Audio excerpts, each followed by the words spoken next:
Welcome back, everyone. Before we dive in, make sure you drop your thoughts and the lessons you took from this story in the comments. And don't forget to like and subscribe. Let's get into it. My fiancé texted, "I will be staying at Monica's tonight. Do not wait up." I replied, "Thank you for letting me know." Then I packed his entire life in boxes and left them at her door. His panic call in the middle of the night was only the beginning. My name is Maya, and this is the story of how the life I thought was perfect shattered and rebuilt itself in about a week. Not long ago, I believed I had everything arranged exactly as it should be.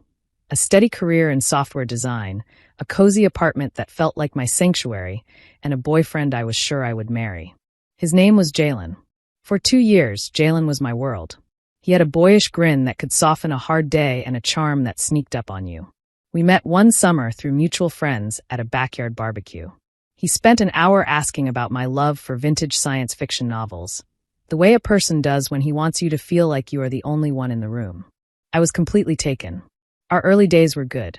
We took a road trip up the coast in the fall, sang loudly to terrible late 1990s music, and stopped at every small diner we spotted. He remembered how I took my coffee and what flowers I liked. It felt like fate. About 8 months before everything fell apart, he moved into my apartment. It seemed like the natural next step for two people building a future. He had been laid off from his marketing job a couple of months before that. It hurt his ego. He said he was starting a consulting venture and promised that as soon as it took off, he would begin saving for our future. He sat at the kitchen table with his laptop, drawing up business plans and waving his hands about big possibilities. I believed him. I told him not to worry. We were a team. My salary could carry us for a while. He should focus on the dream. I paid the rent, utilities, groceries, and the credit card at the end of each month. I told myself his lunches and coffees were business expenses, part of the networking he needed to do. But something shifted. The ambitious energy that once filled him soured into something listless and secretive. He claimed to be working into the night, glued to his laptop, but there were no new clients and no tangible progress. His answers grew vague. Networking, lining things up, almost there. And then there was his phone. For a long time, it was just a piece of technology left on the coffee table or the kitchen counter. Lately, it had become an extension of his hand, always with him, always face down, always locked. One evening, he left it on the counter, and when I lifted it to wipe underneath, he spun around, eyes flaring with panic, snatched it, and forced a smile. He never left it unattended again. I tried to dismiss my unease. He is stressed, I told myself. Love means trust. But it is hard to trust when someone you love builds a wall you cannot see, brick by invisible brick. I thought about my father. He passed away a few years ago from a sudden heart attack. He was a man of few words and my rock. When I was a teenager crying over a cheating boyfriend, he sat beside me and said, "Maya, a man who hides his phone is already gone in spirit. Do not beg for someone who has already left you." It had sounded dramatic then. Now it sounded like prophecy. Jalen started coming home late, faintly smelling of a scent that was not mine. The knot in my stomach tightened. Then came the message. It was a Tuesday night. Work had gone smoothly. I came home feeling bright, put on music, opened a bottle of wine, and cooked a slow-simmered bolognese sauce. The apartment smelled of garlic and oregano. Around early evening, my phone buzzed. I wiped my hands, smiled, and looked down, expecting a sweet note about dinner. It was Jalen. I opened the text, and everything tilted. "Staying at Monica's tonight. Do not wait up." Monica was his co-worker. She was the one whose photographs he liked in the middle of the night, hearts scattered across images of cocktail dresses and weekend trips. The one who laughed a bit too long at his jokes and held his arm at office parties. The same Monica he swore was just a friend while telling me I was imagining things. My pulse slowed. The sauce bubbled too hard, threatening to burn, but I did not see it. For a moment, I looked for the safe explanation. A work project, a deadline, a power outage. But the quiet truth rising from my gut said what I had refused to accept. He chose something else, and it was not me. He did not even bother to lie this time. He stated it like the weather. My fingers felt heavy and cold, but they moved. I typed back, "Thank you for letting me know." No questions. No accusations. No pleading. I placed the phone down and turned off the stove. The vegetables had gone black in the pan. The room smelled bittersweet, like something overcooked and beyond saving. Oddly, I did not explode with rage or collapse in tears. There was only a hollow calm, the kind that settles after a hurricane when all that remains is wreckage. My father's words returned to me with perfect clarity. The man who hides his phone is gone in spirit. Jalen had left months ago. I simply had not seen it. This text was not a confession. It was confirmation. I took a breath, put the spatula on the counter, and let another feeling bloom under the weight of betrayal, cold, precise resolve. If Jalen wanted Monica's home for the night, that was where he could stay. Permanently. I went to the hall closet and pulled out the stack of empty boxes I had saved from moves and deliveries. I carried the first one into the bedroom and placed it on his side of the bed. Then I began to pack. The first thing I folded was his favorite gray hoodie, worn soft from years of use. He had draped it over my shoulders on our first date when a summer shower caught us on the walk home from an art house movie. For a heartbeat, the memory stung. Then I pressed the fabric flat as if I could iron that sting away. The hoodie went in the box. I worked with quiet efficiency. I cleared his side of the closet, the suits for interviews, the button-down shirts I had ironed too many times, the stack of graphic t-shirts he refused to toss. Then the dresser. His cologne bottles lined up like small glass monuments to a lie. I wrapped each one in bubble wrap, not for protection, but to keep my hands steady. Into the box they went. The bathroom felt like holy ground violated. His toothbrush stood damp beside mine. I wanted to snap it in half, but I did not. I sealed it in a bag. His razor, aftershave, electric trimmer. All of it went neatly into a toiletry kit. In the living room, I dismantled his game console, coiled the cords, stacked the games he bought with money from our joint account. A joint account funded solely by my salary. His half-read novels, his muddy sneakers by the door. Nothing remained. By late evening, 8 boxes, 2 large suitcases, and a duffel bag held his life. I even pulled his pillowcase and towel. The apartment, stripped of his clutter, felt larger, lighter. A pressure released. I looked at the clock. The decision struck like lightning. Those boxes would not linger here. They belonged where he chose to be. I carried the boxes down 2 flights of stairs, trip after trip, sweat burning my arms and back. Each thud in the trunk felt like punctuation. This is over. The car sagged with the weight of a 2-year relationship. I drove across town in silence. I knew where Monica lived. I had dropped him at her building once for a so-called team meeting. Her building was one of those sleek brick constructions with manicured hedges and a tasteful fountain. A delivery driver held the front door open as he exited, and I slipped inside with a suitcase in hand. Apartment 3B. I took the stairs because I wanted the burn in my legs to match the burn in my chest. Music thumped behind a door on the 3rd floor. Laughter rose, light, careless. I did not pause. I began to stack, boxes, suitcases, bags, carefully arranged against her doorframe. 4 trips. 8 boxes. 2 suitcases. A neat wall of decisions. On top, I placed a folded note I had written in the car. Jalen's belongings. He is yours now. Maya. I stepped back and took a photograph, not for spite, not for sharing, but for proof to myself that I had done it. Walking away, my heartbeat slowed to a steady, quiet drum. By the time I returned to my car, there was only silence inside me. I drove home. The apartment welcomed me, spacious and clean. I searched for a 24-hour locksmith. A tired, kind man named Luther arrived and changed the locks. The click of the new bolt was the most satisfying sound I had heard in a long time. The physical barrier in place, I built the digital ones. I reset the electronic keypad. I signed out of our streaming services on all devices, changed the passwords, and ended the free rides. I opened my banking application. He had an emergency card that had quietly covered coffees, lunches, and downloads. I canceled it and designated him no longer an authorized user. It felt like unplugging a parasite. Then I looked at the ruined dinner and scraped it into the trash. I opened a good bottle of red wine we had been saving for a special night and decided that the night I ended a lie qualified. I curled up on the sofa and pressed play on a historical drama he had always called boring. The first call came before midnight. I let it go to voicemail. The second call, the same. The text began. Maya, what is this? Where are my things? Monica is panicking. Answer me. I placed the phone face down and let it vibrate itself into silence. The doorbell rang. Fists pounded. Open the door, he shouted through the wood. You are being unreasonable. Let me in. I looked through the peephole and saw his face, features distorted and furious. I leaned against the wall, steady and quiet, and texted one line. You chose to stay at Monica's. I simply helped you move. The hammering stopped. Minutes passed. My phone buzzed again. You are going to regret this. A threat, tired and dull. Later in the night, a new number called. I answered without speaking. Maya, he said, voice raw. It is me. Nothing happened. I fell asleep on her couch. We were working. I almost laughed. Why would you be sleeping at her apartment and not your home? I asked. He stammered about a presentation and late hours. There are hotels, I said, voice calm. There are cabs. There is your own bed. He shifted to pleading. Where am I supposed to go? My keys do not work. My belongings are in her hallway. Where you stayed last night seems obvious, I said, and I ended the call. The next morning I woke lighter than I had in months. Sun streamed through the windows. Silence felt peaceful instead of lonely. I made coffee and sat by the window without waiting to see whether he had finished the beans. My landlord, Mr. Whitaker, called to confirm the lock change.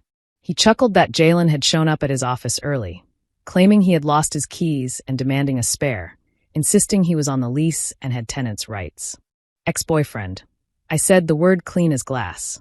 He had never signed the lease or paid a dime. Mr. Whitaker said he would handle any future visits. The morning quiet did not last. By mid-morning, Jalen's mother, Ms. Yvonne, called. She did not say hello. How dare you throw my son into the street like garbage, she snapped. He told me he made one mistake. I kept my voice even. Your son texted to say he would be at another woman's home. I helped him make that arrangement permanent. She said I was legally obligated to give him 30 days of notice. I told her I had spent an hour with legal aid confirming that a guest without a lease or record of rent has no such protections.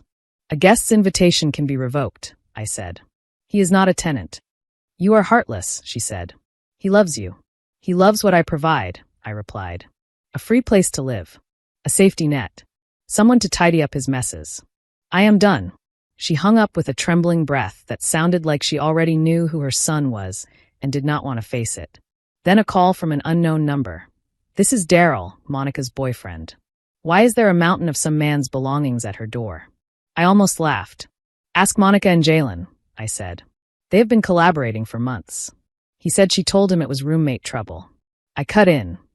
If you want confirmation, I have screenshots from his messages backing this up. He forgot to log off a device linked to my wireless internet. I am willing to forward them. Silence followed, then a curse, and he hung up. I knew Jalen would not let go. Men who mistake affection for a safety net rarely retreat when the net is cut. He called that afternoon with a tone that was smooth and rehearsed. We need to talk, he said. You overreacted. It was a test. I laughed once, short, sharp. A test of what? Your ability to lie? A test of your love, he said, condescending. If you loved me, you would fight, get jealous, show passion. You failed. You wanted a dog, I said, voice even. Something that returns no matter how often it is pushed away. I am not a dog. I do not chase. I replace. He sputtered. Replace me with who? I let the pause hang and said, I already texted Caleb. We are getting coffee tomorrow. Caleb was a friend from my climbing gym. A decent man Jalen had irrationally labeled a threat. I had not actually texted him, but Jalen did not need to know that. The line went silent. I hung up. That evening my phone lit up again. Jalen posted a long, meandering story on his social media page, painting himself as a victim and me as unstable. I did not engage with paragraphs of lies. I commented with one thing. A screenshot of his text stating he would be at Monica's and that I should not wait up. No commentary. Just his words and a timestamp. The narrative crumbled. Comments turned. People tagged Monica. Messages arrived privately. I am sorry, Maya. We always knew he was messy, but this is another level. I was wrong about him. By nightfall the post vanished. He deleted it. The damage was not mine to absorb anymore. In the early morning hours, another message arrived from him. I was setting up a future for us. Monica meant nothing.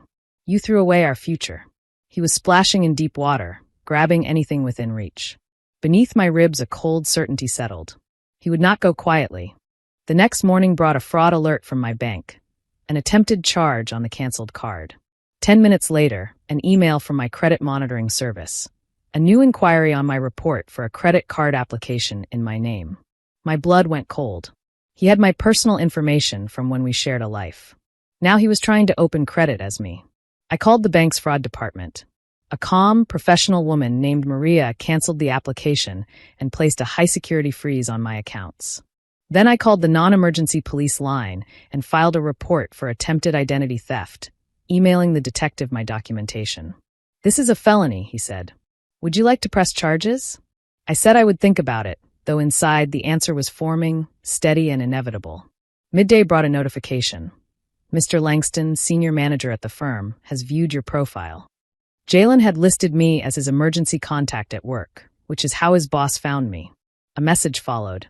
"Has everything been all right with Jalen? We also noticed an unusual request for a salary advance mentioning your name and a family emergency." I replied, clear and professional.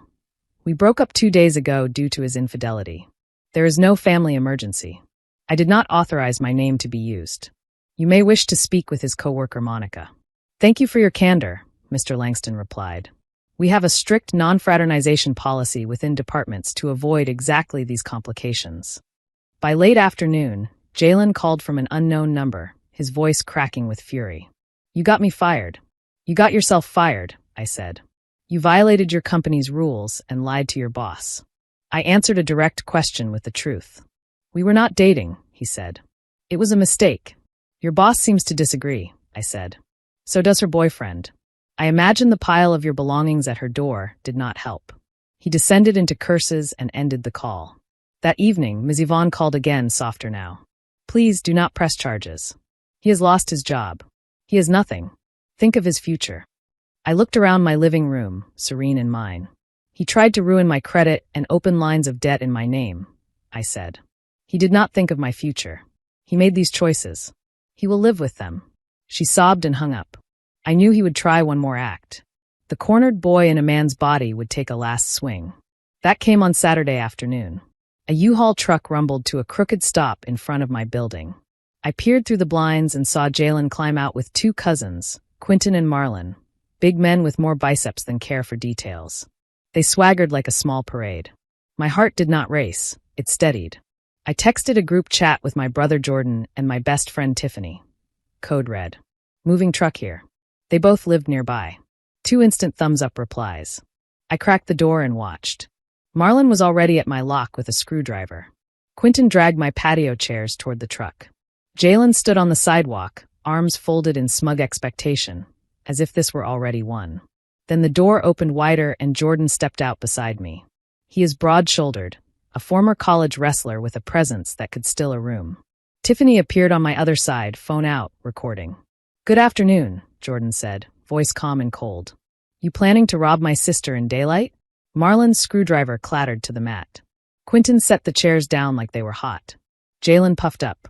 "I have rights. I lived here. Some of my things are inside." I stepped forward.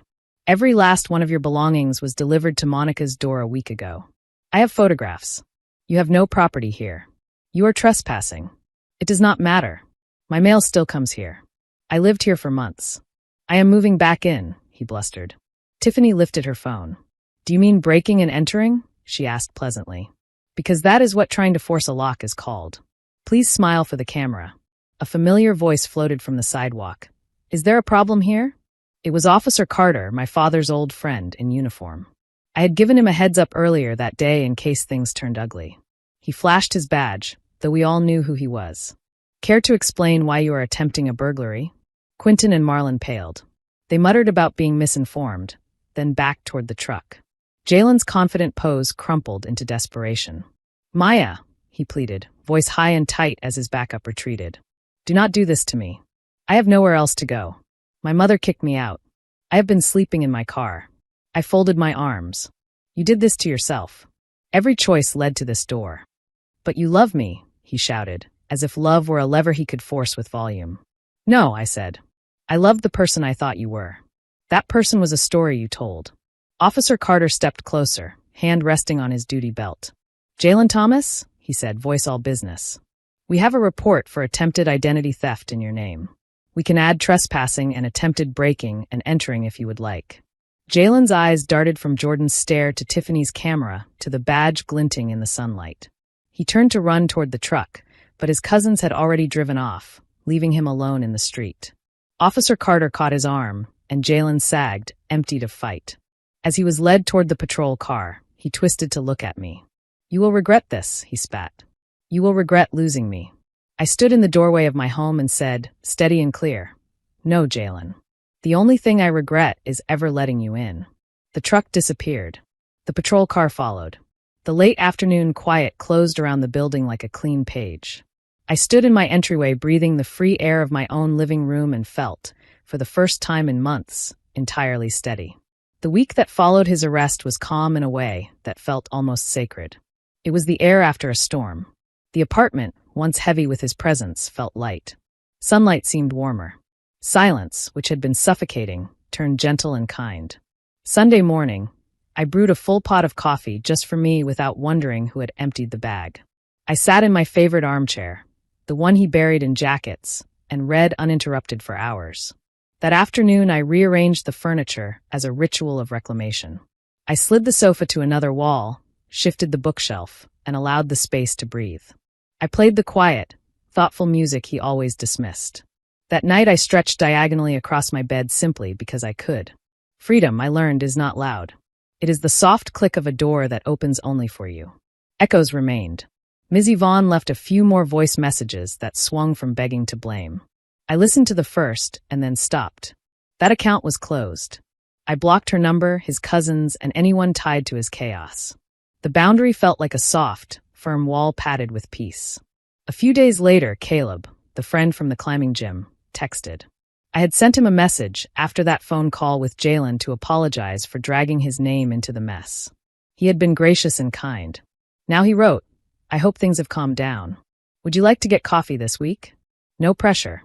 I stared at the screen with a tightness in my chest that was not dread. It felt like the first flutter of hope.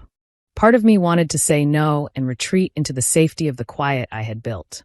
Another part, the one that had packed 8 boxes and changed the locks, knew I could not let Jalen's ghost dictate my future. I typed, "I would like that." When Caleb and I met, it was simple. No fireworks, no dramatic soundtrack, just 2 people in a sunlit cafe with steaming cups, exchanging questions and listening to answers. He asked about my work and my family and my endearing obsession with old science fiction. He listened with his phone in his pocket and his eyes on me. The simplicity of respect felt like medicine.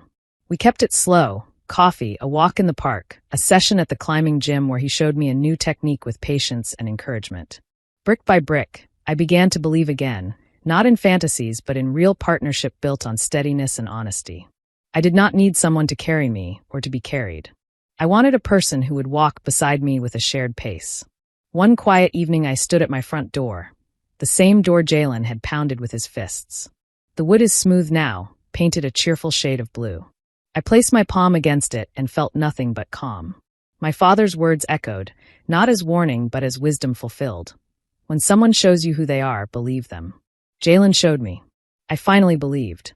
The last message he sent, as Officer Carter guided him away, was a promise that I would never find someone like him. Standing in my quiet home, I smiled with a certainty that reached the marrow of my bones. He was right. I never will. And thank goodness for that.